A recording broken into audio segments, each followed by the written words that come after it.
Hi everybody, welcome back to the channel. So I wanted to do just a quick video recapping on the basics of soldering. So I've already done a video on the steady hand game, but I'm just going to look at soldering in general and the different kind of soldering kind of techniques that we use in the technology classroom. So first of all, we got our soldering iron plugged in. We've got our wet sponge and our soldering iron holder. So that's very hot, so we keep it in the holder when we're not using it. We've got our solder.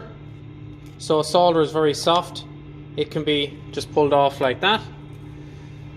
We've got our flux to help clean our soldering iron. We've got our wire strippers to strip back the plastic insulation. We've got our snips to snip the wire. We've got pliers, very handy for holding the wire while we are snipping. We've got our helping hand to help hold any components.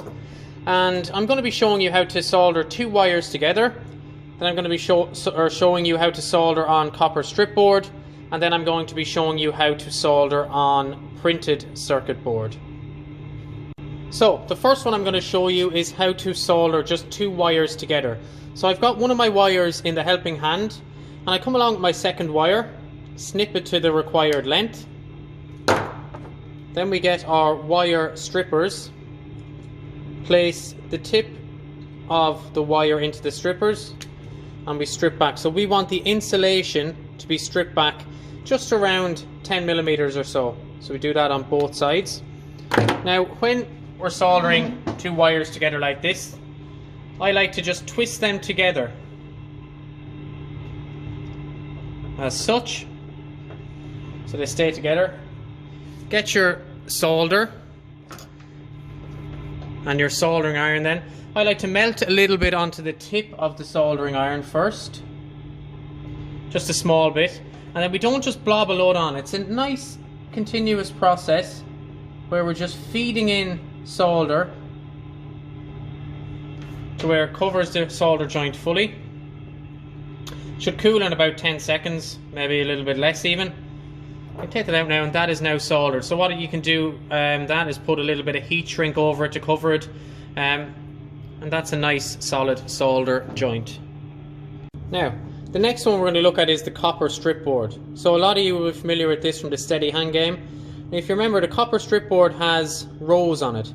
So all these rows are connected. So every single dot along this top row is connected. And then if you see this line here that separates all the rows, that's a break in the circuit. So when we're connecting components together, we put them on the same line, and then when we want to jump to the next component, we skip down a line or so.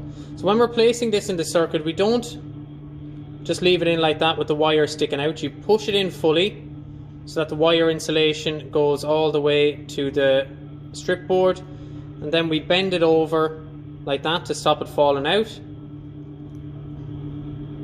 and same again here.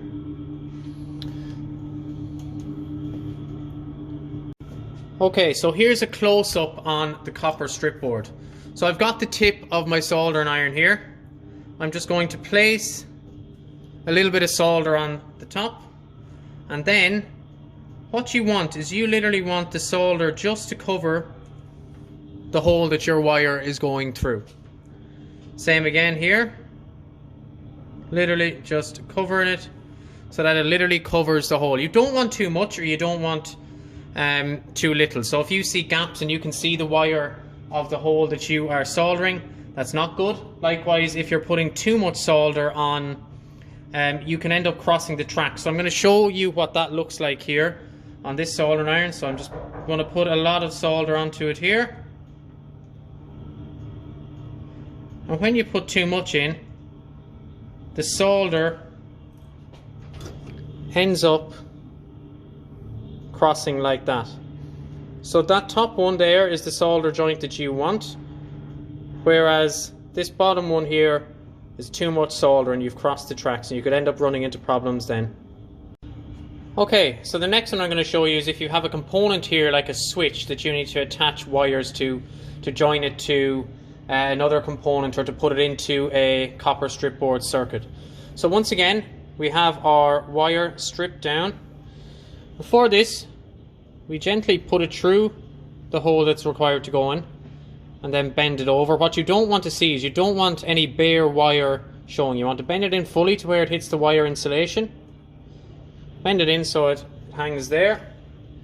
Come along then with your solder. Once again, place a bit on the tip of the soldering iron and then approach it from an angle here, feeding them both in.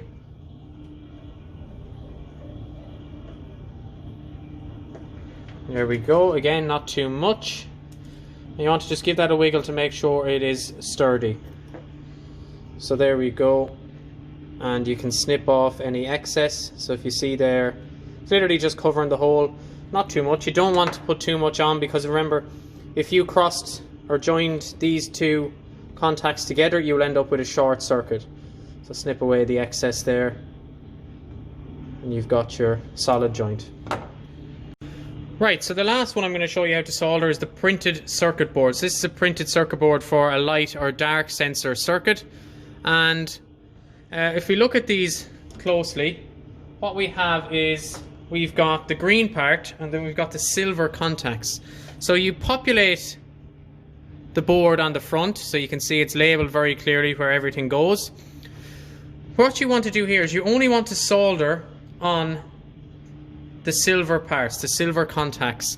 If you start touching the soldering iron off the green, what happens is it burns and you can end up breaking the circuit. So once again, we put a little bit of solder on the tip of the soldering iron.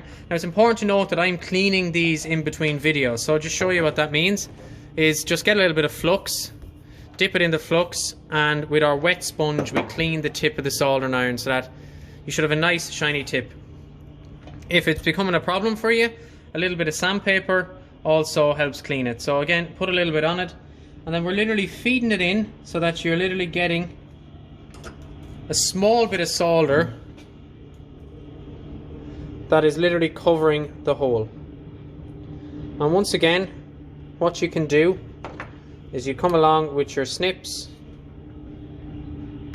snip it away, and that's your solder joint completed. Alright everybody, thank you for watching, and see you all in the next video.